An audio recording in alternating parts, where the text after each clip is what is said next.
అందరికీ నమస్కారం. ఉద్యోగులు, పెన్షనర్లు, ఉపాధ్యాయులకు సంబంధించిన ప్రతి సమస్య పట్ల సపోర్టివ్‌గా వీడియోస్ అయితే వస్తాయి. తప్పకుండా సబ్స్క్రైబ్ చేసుకోండి. వీడియోస్ అయితే లైక్ చేస్తూ ఉండండి. ఇక వివరాలకెళ్తే తెలంగాణ ఉద్యోగులు, పెన్షనర్లు, ఉపాధ్యాయులకు సంబంధించి దాదాపు ఇంకొక జూలై నెల కావస్తే 5 డీఏలు పెండింగ్‌లో ఉండబోతున్నాయి. మరి కమిటీల మీద కమిటీలు వేసి కేవలం ఒకే ఒక్క డీఏ ఇచ్చారు. ఈ 6 నెలల తర్వాత మరో డీఏ ఇస్తామని చెప్పారు. కానీ మరి ఆ డీఏ ఇస్తారో ఇవ్వరో కూడా తెలవదు. తర్వాత హెల్త్ పాలసీ కూడా కొత్త ఈహెచ్ఎస్ కూడా తీసుకొస్తామని చెప్పారు. అందరూ కూడా చందా కట్టాలని చెప్పారు. మరి దాని మీద కూడా ఇంతవరకు ఎలాంటి నిర్ణయం అయితే తీసుకోలేదు. ఇక సిపిఎస్ ఉద్యోగులకు సంబంధించి కూడా 10% జీతంలో కట్ చేసినటువంటి వాటాను కూడా వారి యొక్క ప్రాన్ అకౌంట్లో జమ చేయకపోవడం కూడా అన్యాయం. ఇంకా రిటైర్మెంట్ అయిన వారికి కూడా రిటైర్మెంట్ బెనిఫిట్స్ ఇవ్వట్లేదు. ఇది చాలా వేల కోట్ల పెండింగ్ బిల్స్ ఉన్నాయి. మరి వీటన్నిటిని ఉంచుకొని ఇక్కడ ప్రభుత్వం మాట్లాడేది చూస్తే మాది ఉద్యోగుల పక్షపాత ప్రభుత్వం, ఉద్యోగులు ప్రజాప్రభుత్వం ఓ ఆదర్శ కుటుంబం లాంటిది, ఖజానాపై భారం పడుతున్న ఉద్యోగుల డిమాండ్లను పరిష్కరిస్తున్నాం, జనాభా దామాషగా 4 గ్రేడ్ల గ్రామ పంచాయతీలు, ఉద్యోగులు పెన్షనర్లకు త్వరలో నూతన ఆరోగ్య బీమా పథకం అంటూ ఉప ముఖ్యమంత్రి బట్టి విక్రమార్క ఉద్యోగులకు ఒక గుడ్ న్యూస్ అయితే చెప్తున్నారు. ఇక పేపర్లలో అయితే గుడ్ న్యూస్ అని చూస్తూనే ఉన్నాం. కానీ ఇక్కడ ఉద్యోగులకు జరిగే ఆర్థికపరమైన లాభాలైతే చాలా తక్కువనే చెప్పుకోవచ్చు. ఇక ఉద్యోగులు ప్రభుత్వం ఒక ఆదర్శ కుటుంబం అని ఉప ముఖ్యమంత్రి బట్టి విక్రమార్క అయితే చెప్పారు. ఇక ఉద్యోగులు పెన్షనర్లకు సంబంధించి మెడికల్ రియంబర్స్మెంట్ పెండింగ్ బిల్లులకు సంబంధించి మొత్తం 180.38 కోట్ల నిధులను అయితే విడుదల చేసిన సందర్భంగా ఆయన మాట్లాడారు. మరి రైతులకు సంబంధించి 9 రోజుల్లోనే 9,000 కోట్ల రైతు భరోసా నిధుల్ని రైతుల ఖాతాలో వేశారు. మరి అలాగే మరి ఉద్యోగులకు సంబంధించి కూడా 10-15 వేల కోట్లు ఒకటేసారి కేటాయించి కొన్ని ఖర్చులు తగ్గించుకొని కేటాయించి ఉద్యోగుల ఆర్థిక సమస్యలని పరిష్కరించే విధంగా ప్రభుత్వం చర్యలు తీసుకోవాలి. అప్పుడే ఉద్యోగులకు గుడ్ న్యూస్ అని చెప్పుకోవచ్చు. మరి వేల కోట్ల పెండింగ్ బిల్లులు ఉంటే కేవలం 180 కోట్లు మెడికల్ బిల్లు జారీ చేశారు. మరి మిగతా జీపీఎఫ్ కానీ, సరెండర్ కానీ, రిటైర్మెంట్ బెనిఫిట్స్ కానీ, ఇతర చాలా డిఏ ఏరియర్స్ అవన్నీ ఏరియర్స్ అన్నీ కూడా చాలా ఉన్నాయి. మరి వాటన్నిటి మీద మరి ఎప్పుడు పెండింగ్ బిల్స్ విడుదల చేస్తారో అర్థం కాని పరిస్థితుల్లో అయితే ఉద్యోగులు అయితే ఉన్నారు.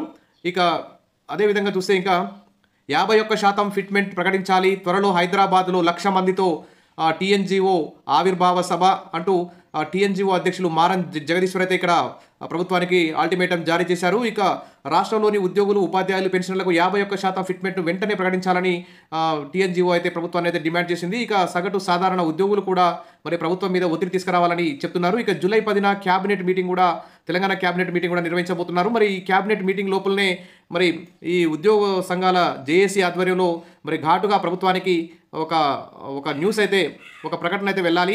అప్పుడే ప్రభుత్వం దిగొచ్చి ఉద్యోగుల సమస్య పరిష్కరించే విధంగా అవకాశం అయితే ఉంటుంది. మొత్తానికైతే పంచాయతీ కార్యదర్శులను గ్రేడ్లుగా విభజించడం, సచివాలయంలో 12.5% కోటా అమలు చేయాలని కోరడం, పెండింగ్ బిల్లులకు సంబంధించిన మెడికల్ బిల్లులను మంజూరు చేయాలని, డిఏ ఉత్తర్వులు ఇవ్వాలని డిమాండ్ చేశారు. కొన్ని శాఖలకు అదనపు పోస్టులు మంజూరు చేయడం వంటి 16 సమస్యలను ప్రభుత్వం పరిష్కరించిందని అన్నారు. 2023 జూలై 1 నుంచి పెండింగ్లో ఉన్న పీఆర్సీని అమలు చేయాలని, 51% ఫిట్మెంట్తో ప్రకటించాలని, పెండింగ్ డిఏలను మంజూరు చేయాలని, పెండింగ్ బిల్లులను చెల్లించాలని సూచించారు. సిపిఎస్ను రద్దు చేసి ఓపీఎస్ను అమలు చేయాలన్నారు. గచ్చిబౌలి ఇండ్ల స్థలాలను కూడా మరి బీటీ ఎన్జిఓ సొసైటీకి అప్పగించడానికి అడ్డుగా ఉన్న ప్రభుత్వం మెమోను రద్దు చేయాలని కూడా డిమాండ్ చేశారు. ఇక ఉద్యోగుల ఆరోగ్య కార్డుల విషయంలో స్పష్టమైన విధానాన్ని పాటించాలని డిమాండ్ చేశారు. ఇక త్వరలో 1,00,000 మంది ఉద్యోగులతో హైదరాబాద్లో టీఎన్జిఓ 80 వసంతాల ఆవిర్భావ సభను నిర్వహిస్తామని వివరించారు. టీఎన్జిఓ ఎప్పుడూ ప్రభుత్వంతో సఖ్యతగా ఉంటూనే పెండింగ్ సమస్యల సాధన కోసం పోరాటాల నిర్వహణలో వెనకడుగు వేయబోదని స్పష్టం చేశారు. త్వరలోనే ఉద్యోగుల అన్ని సమస్యల పరిష్కారానికి ప్రభుత్వం చొరవ తీసుకుంటుందని ఆశాభావం వ్యక్తం చేశారు. ఈ కార్యక్రమంలో 33 జిల్లాల అధ్యక్ష కార్యదర్శులు తదితరులు అయితే పాల్గొన్నారు. ఇక ఉద్యోగులు ప్రభుత్వం ఆదర్శ కుటుంబం అంటూ ఇక్కడ డిప్యూటీ సీఎం అయితే చెప్తున్నారు. కానీ తీరా సమస్యల పరిష్కారానికి పెండింగ్ డిఏల విడుదల విషయంలో కానీ, పీఆర్సీ రిపోర్ట్ తెప్పించుకోవడం కానీ, ఇలాంటి విషయాల్లో మాత్రం ఈ ఆదర్శ కుటుంబం అనేటువంటి మాట అయితే గుర్తురాదు. మరి 5 డిఏలు పెండింగ్లో ఉంటే కేవలం ఒకే ఒక్క డిఏ ఇచ్చారు. మరి 6 నెలల తర్వాత డిఏ ఇస్తారో కూడా తెలియని పరిస్థితి. కాబట్టి ఉద్యోగుల సమస్యలను వెంటనే పరిష్కరించండి. ఎందుకంటే మరి ప్రభుత్వమే చెప్తుంది ఉద్యోగులు ప్రభుత్వం ఆదర్శ కుటుంబం అని.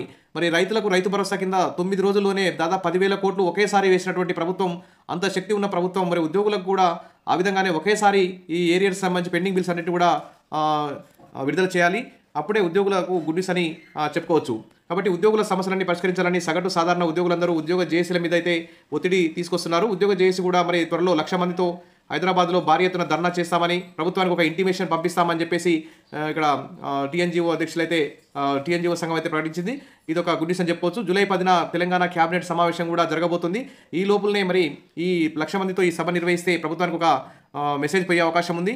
అరే ఉద్యోగులు, పెన్షనర్లు చాలా బాధపడుతున్నారు, వారు చాలా లక్షలు నష్టపోతున్నారు. మరి వివిధ వర్గాల ప్రజలకు సంక్షేమ పథకాలు అమలు చేస్తున్న ప్రభుత్వం మరి ఉద్యోగులకు కూడా కొంత మొత్తంలో వేల కోట్ల పెండింగ్ బిల్ అన్నిటి కూడా విడుదల చేస్తామని చెప్పి ప్రభుత్వంకి కొంచెం వణుకు పుట్టే అవకాశం ఉంది. కాబట్టి ఈ జూలై 10 తెలంగాణ క్యాబినెట్ సమావేశానికి ముందే ఈ 1,00,000 మందితో టీఎన్జీఓ భారీ ఎత్తున సభ నిర్వహించాలని చెప్పేసి సాధారణ ఉద్యోగులందరూ కూడా కోరుకుంటున్నారు. సరే, ఏది ఏమైనా చిన్న చిన్న మొత్తాల్లో పెండింగ్ బిల్స్ విడుదల చేసి ఉద్యోగులకు పెన్షన్లకు గుడ్ న్యూస్ అని చెప్పడం మాత్రం అన్యాయం. కాబట్టి వేల కోట్ల పెండింగ్ బిల్లన్నీ, పెండింగ్ డిఏలన్నీ పీఆర్సీ రిపోర్టు ఇస్తేనే ఉద్యోగులకు అదొక గుడ్ న్యూస్ అని చెప్పుకోవచ్చు. Wish all the best. మరిన్ని అప్డేట్స్ కోసం మన ఛానల్ని సబ్స్క్రైబ్ చేసుకోండి. వీడియోస్ అయితే లైక్ చేస్తూ ఉండండి. Thank you.